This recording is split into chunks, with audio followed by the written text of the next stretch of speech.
Hello everyone, I am Mansi Jain. Welcome to my channel. सबसे पहले तो आई होप आप सब ठीक हैं, घर पे हैं, सेफ हैं। आप मुझे ज़रूर कमेंट से बताइए कि आप कैसे हैं। और आज का जो टॉपिक है वो बहुत इंपॉर्टेंट है आप सबके लिए। इंट्राडे ट्रेडिंग के लॉस को हम कैसे टैक्स पर्सपेक्टिव से यूज़ कर सकते हैं, उसका कैसे आप बेनिफिट उठा सकते हैं, उठा भी सकते हैं कि नहीं, मैं आपको ये बता रही हूँ आज। अब देखिए, अगर ये वीडियो खाली टैक्स पर्सपेक्टिव से होगा, तो अगर आप ये जानना चाहते हैं कि इंट्राडे ट्रेडिंग क्या होता है, इसमें लॉसेस क्यों होते हैं, तो आप मुझे कमेंट्स में बता सकते हैं। ठीक है, अच्छा हम आगे चलते हैं। अब देखिए क्या होता है, सबसे पहले आप सेट ऑफ का कंसेप्ट समझिए। तो अभी हम इंट्राडे को नहीं लेके चलते हैं, नॉर्मल इक्विटी शेयर्स लेते हैं, शॉर्ट टर्म कैपिटल गेन और शॉर्ट टर्म कैपिटल लॉस। ठीक है, शॉर्ट टर्म का मतलब क्या होता है कि आपने एक साल भी नहीं रखा शेयर्स को और एक साल रखे बिना ही आपने बेच दिया। इक्विटी शेयर्स की बात कर रहे हैं हम, नॉर्मल बेसिक एग्जाम्पल ले रही हूँ मैं। अब आपने जब बेचा तो कुछ में प्रॉफिट हुआ, कुछ में लॉस हुआ, तो हम लेके चलते हैं आपको 1000 का प्रॉफिट हुआ और 500 का लॉस हुआ। अब प्रॉफिट 1000 का हुआ ना, तो ऐसे तो 1000 पे टैक्स लगना चाहिए, मगर ये जो 500 का लॉस हुआ है ना, इसको आप 1000 में से माइनस कर सकते हो। उससे क्या होगा, आपका प्रॉफिट कम हो जाएगा तो टैक्स कम लगेगा। तो 500 का जो लॉस था उसको आपने यूज कर लिया ना टैक्स को कम करने में। क्या आपको ये बात समझ आई? मुझे कमेंट्स में बताइए, बहुत इंपॉर्टेंट है, बेस है इसका वीडियो का। मैं एक और एग्जांपल ले रही हूँ, तो अगर आपको समझ आ गया है तो आप ऑब्वियसली थोड़ा 10-15 सेकंड आगे कर सकते हैं।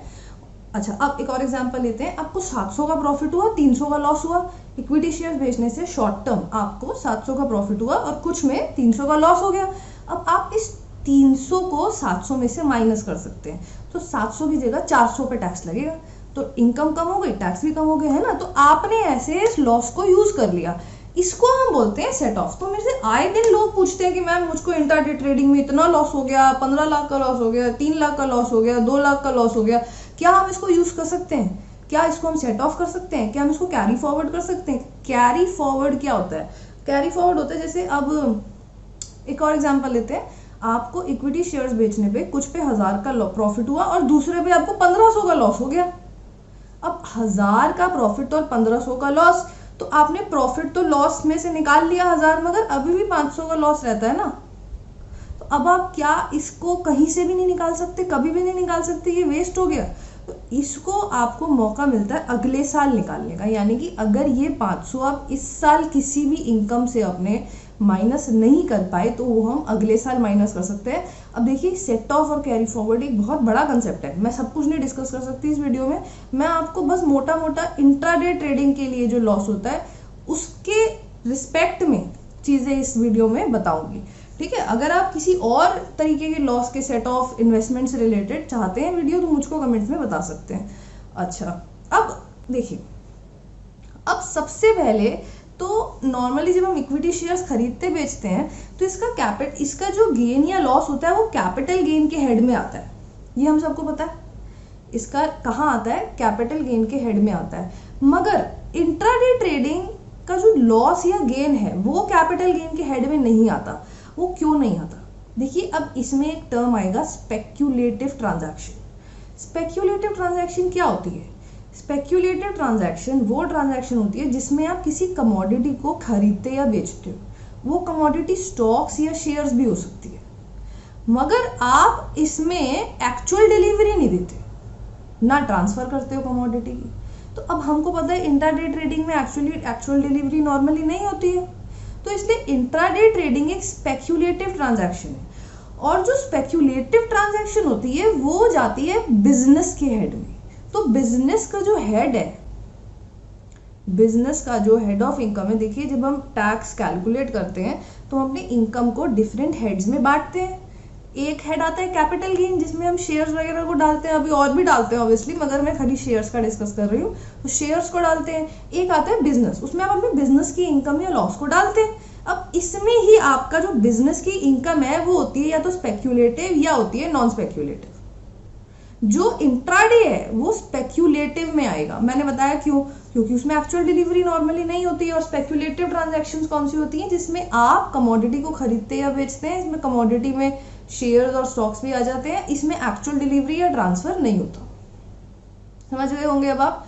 अब देखिए, हम आगे बढ़ते हैं। मैंने आपको सेट ऑफ के बारे में बताया, मैं सेट ऑफ वर्ड यूज करूंगी आगे। कैरी फॉरवर्ड के बारे में बताया, स्पेक्यूलेटिव के बारे में बताया। ये 3 चीजें आपको समझ आ गई? आप मुझे कमेंट्स में बताइए। अब अब आगे चलते हैं। अब जो इंट्राडे ट्रेडिंग है, मैंने कहा कि ये स्पेक्यूलेटिव है।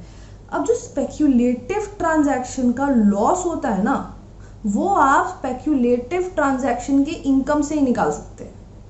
ये समस्या है। इसका मतलब क्या है?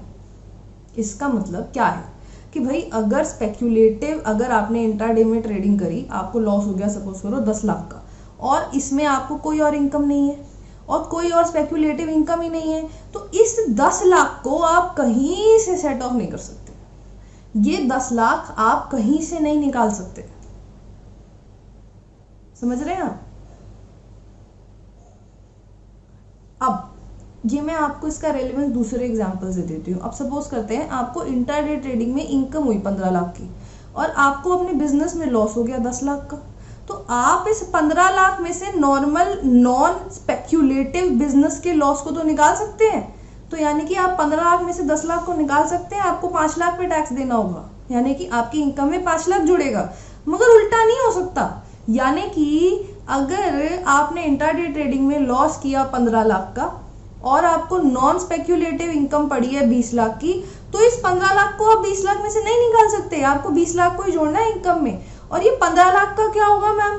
इसको आप अगले साल लेके जा सकते हो 4 सालों तक बस। और अगर उन 4 सालों में आपका कोई भी स्पेक्यूलेटिव इनकम नहीं हुई, फिर ये 15 लाख गया। मैं फिर से ये लास्ट वाली बात रिपीट करती हूँ। सबसे पहली बात कि स्पेक्यूलेटिव इनकम के लॉस को आप स्पेक्यूलेटिव इनकम के स्पेक्यूलेटिव ट्रांजैक्शन के लॉस को आप स्पेक्यूलेटिव ट्रांजैक्शन की इनकम में से ही माइनस कर सकते हैं। नॉन स्पेक्यूलेटिव इनकम ट्रांजैक्शन के इनकम में से माइनस नहीं कर सकते हैं, पहली बात। मगर आप एक नॉर्मल बिजनेस यानी कि नॉन स्पेक्यूलेटिव ट्रांजैक्शन का जो लॉस है वो स्पेक्यूलेटिव ट्रांजैक्शन की इनकम में से माइनस कर सकते हो। और अगर आपका स्पेक्यूलेटिव ट्रांजैक्शन का लॉस रह जाता है इस साल, तो उसको आप 4 साल तक कैरी फॉरवर्ड कर सकते हो। अगर उन 4 सालों में भी आपकी स्पेक्यूलेटिव ट्रांजैक्शन में कोई इनकम नहीं होती है, तो फिर वो गया, फिर वो गयो, फिर आप उसको कुछ नहीं कर सकते, वो फिर गया, वेस्ट हो गया। और यहाँ जाते जाते मैं आपको एक और चीज़ भी बता देती हूँ, जो और भी मेरे पास क्वेश्चंस लोग पूछते रहते हैं कि मैम मैंने फलाना से टिप ले ली, उससे टिप ले ली, ये टिप्स ले ली, टिप्स यूज़ करके मुझे इतने का लॉस हो गया, तो क्या मैं सेबी में कंप्लेंट कर सकता हूँ? देखिए, टिप आपने ली है, आप उस टिप के लिए सेबी में नहीं कंप्लेंट कर सकते। उन्होंने टिप देकर गलत नहीं किया। अगर आप उस टिप को यूज़ करके आपको कोई लॉस हो रहा है तो वो उनकी रिस्पॉन्सिबिलिटी नहीं है। तो इसलिए आप सेबी में कंप्लेंट, इसमें कोई फायदा ही नहीं है, सेबी कुछ नहीं कर सकता इस केस में। इस बात को आप समझिए। तो ये लॉस हो गया तो हो गया। बाकी हम इंट्राडे ट्रेडिंग के बारे में इस वीडियो में, मुझे खाली टैक्स के बारे में बताना था तो मैं उसके बारे में बात नहीं करूंगी इस वीडियो में। आई होप आपको ये समझ आया होगा कि स्पेक्यूलेटिव ट्रांजैक्शन क्या होता है, नॉन स्पेक्यूलेटिव क्या होता है, इंट्राडे ट्रेडिंग के लॉस को आप किस में से सेट ऑफ कर सकते हैं, खाली स्पेक्यूलेटिव ट्रांजैक्शन के लॉस में से सेट ऑफ कर सकते हैं। मैं रिपीट कर देती हूँ कि मैंने ये नहीं कहा कि इंट्राडे को इंट्राडे से सेट ऑफ कर सकते हैं, मैंने कहा स्पेक्यूलेटिव से सेट ऑफ कर सकते हैं। स्पेक्यूलेटिव एक ब्रॉड टर्म है। स्पेक्यूलेटिव में क्या क्या आता है, वो सारी ट्रांजैक्शंस आती हैं जिसमें आप कमोडिटी की सेल परचेज कर रहे हैं मगर एक्चुअल डिलीवरी नहीं ले रहे हैं। कमोडिटी में शेयर और स्टॉक्स भी आते हैं, मैंने ये कहा है ना। तो स्पेक्यूलेटिव में खाली इंट्राडे नहीं आता, तो कोई और स्पेक्यूलेटिव इनकम भी है तो उसके अगेंस्ट भी आप इंट्राडे ट्रेडिंग के लॉस को जरूर सेट ऑफ कर सकते हैं। नहीं है तो नहीं कर सकते, और खाली 4 साल के लिए कैरी फॉरवर्ड कर सकते हैं, ये भी पक्की बात है। ठीक है, अच्छा चलिए अब मैं चलती हूँ और आई होप आपको समझ आया होगा। आप मुझे कमेंट करके बताइए, लाइक करिए वीडियो को, अगर अच्छी लगी हो तो शेयर करिए फ्रेंड्स में, क्योंकि ये टॉपिक मोस्ट आस्क्ड क्वेश्चन है, ये मोस्ट आस्क्ड टॉपिक है और आई वांट कि सबको ये बात पता रहे। और हाँ, आप सब्सक्राइब करिए, सब्सक्राइब के साथ जो बेल आइकन है उस पर क्लिक करके आपको ऑल पे क्लिक करना होगा, तभी आपको सारे नोटिफिकेशंस मेरी वीडियो के मिलेंगे। Thank you for watching my videos and goodbye, have a nice day.